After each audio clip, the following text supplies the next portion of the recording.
Okay, today we are going to learn how to create our mallet head, and the first thing you want to do is make sure you have your instructions open and ready to go. So let's look through it together. It says that the mallet head must be 1 3/4 inch in diameter with a radius of 7/8 of an inch, and it is 3 inches tall. So our instructions say that you want to open a new part file, and then you want to sketch a profile of 1/2 of the mallet head. And what we're going to do is revolve this profile in order to create a full image of the mallet head. So the first thing you want to do is make sure you have your Inventor program open, and once in there we're going to go to New, and we are going to create a new standard part. Once we're there, we want to create a new sketch, and we want to choose our normal plane that we always choose in class. I'm going to go ahead and maximize it.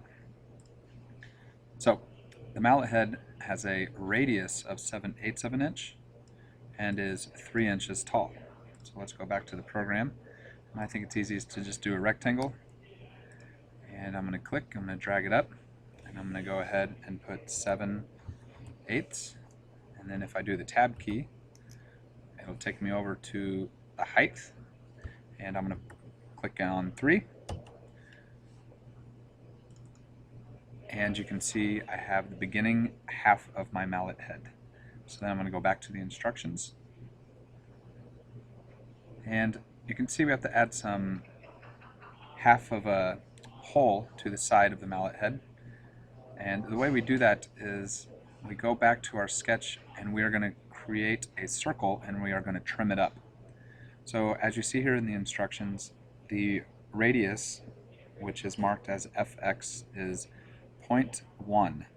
Now when we draw circles in Inventor, it does the whole diameter. So in this situation we need to multiply the radius of 0.1 by 2, and we get 0.2.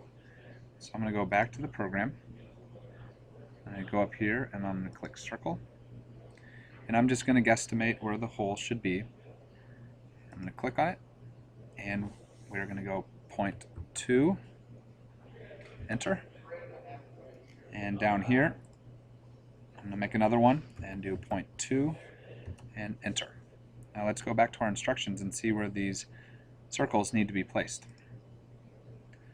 And it looks like down here they are 0.5 from the bottom edge of the mallet to the center of the circle, and the top one is also 0.5 from the top edge down to the center of the circle.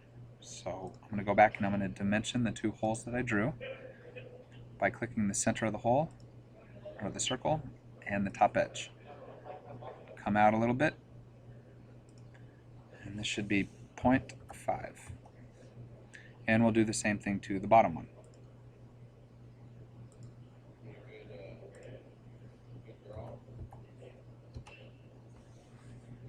Now, one step it doesn't cover very clearly in the instructions is trimming the circles. So right now we have a full circle, and we only want half a circle to show up before we revolve the whole sketch. So I'm going to go back, and there's a trim tool up top that we haven't used much to this point. It's right here in the modify section. So you click trim, and you take your little scissors. You're going to trim that half of the circle off, and we're going to trim the center of the circle, so we just have half of the circle left. And I'm going to scroll out a little bit and do the same thing to the bottom circle.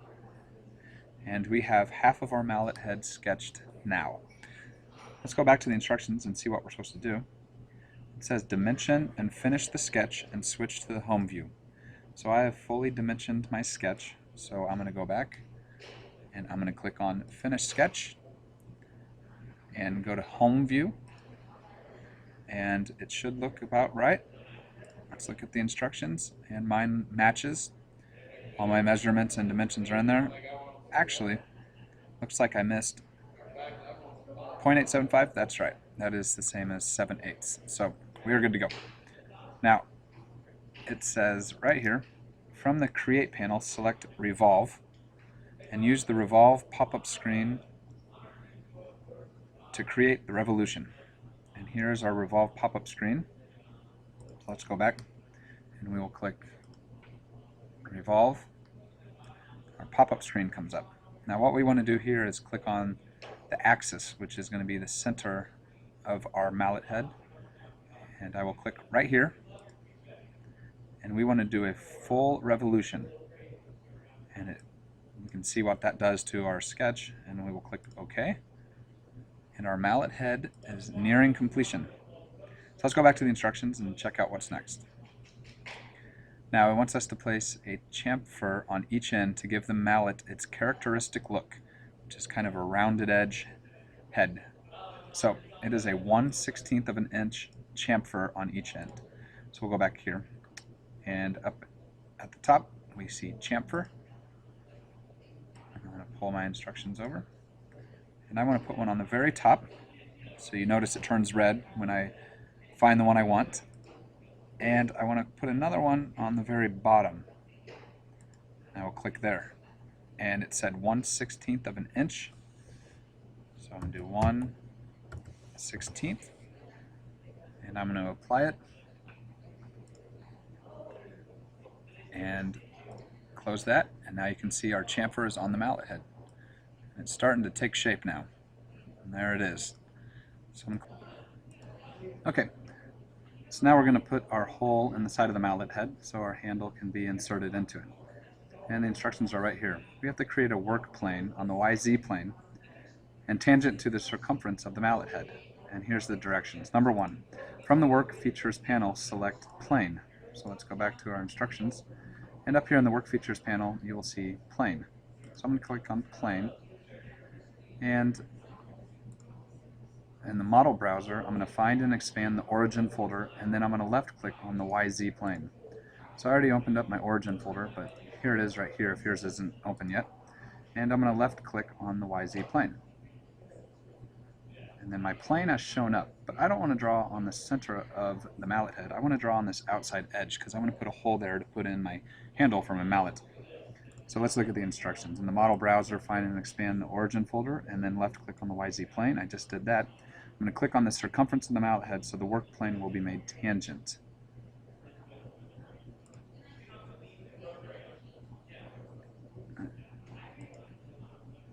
And there we go. There's my work plane. So back to the instructions. Place a sketch plane on the work plane you just created. Click on the edge of the work plane to place the sketch. So I'm going to create a new sketch, and I'm going to click on the edge of this work plane. And it's going to flip it on its side so I can start sketching on it. It says left click on the right side of the view cube. You don't have to do that because mine automatically flipped it to its right side, so we are good to go for that. Finally, project geometry, the height and the width edges of the mallet head details onto the sketch plane. So back here you'll see project geometry, and I want the height and the width, and you see they turn green, so I can put measurements on those. There we are. Number 7, from the draw panel, select point. Place and locate the point in the middle of the mallet. Dimension the point from the projected edges so it is centered on the mallet. So I'm going to go back and I'm going to select the point tool. Come down here and I'm going to place a point where I think is in the middle of the mallet head. But just to be sure, it's always safe to dimension it. So from here to here should be 0.875, and mine is. And from the point to the outside edge should be 1.5, and mine is 1.5. So my point is perfectly centered on the mallet head. Step number 8. Use the hole from the Modify panel to create a drilled and tapped hole feature. And here are all of the instructions for that hole. So I'm going to go back and I'm going to finish my sketch because I placed my point. And I'm going to click the hole feature.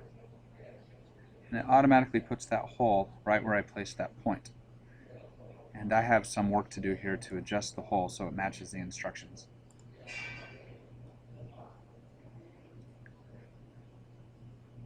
We are going to change the drill type down here so that it has threads. That's going to be your first step. You'll see some of our options have changed since I clicked on the thread type. We want our hole to be 0.875 inches deep.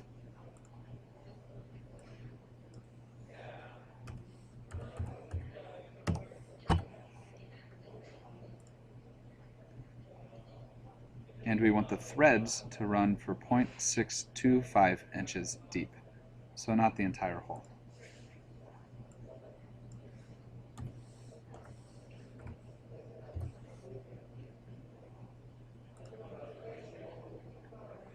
We're good so far. The thread type is the ANSI unified screw threads, and the size is 0.625. I'm already on the ANSI unified screw threads. We need to change this to the 0.625 though. And there we are. 5/8 to 11 UNC and class is 2B. 5/8 to 11 UNC and class 2B. And I think when looking at everything, we are complete and ready to complete the hole feature. Okay, the last thing I'm going to do is get rid of my work plane because I don't like looking at it. So if you go over here to your browser on the left hand side, you can right click and you can see there's visibility, and you can left click on it and that visibility will be gone, and then you are done and everything looks pretty good. I do have this plane here in the middle.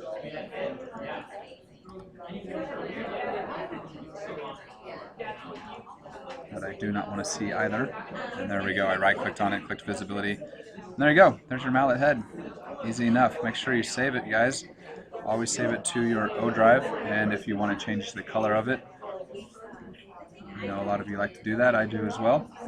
I'm going to go ahead and make mine. Let's just go for some type of wood, perhaps.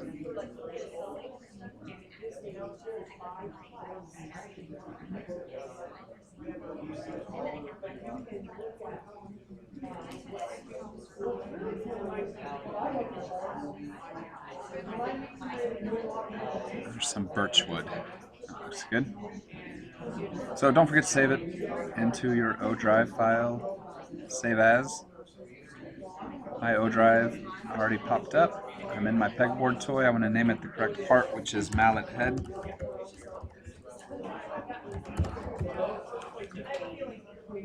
Save it. We are all done.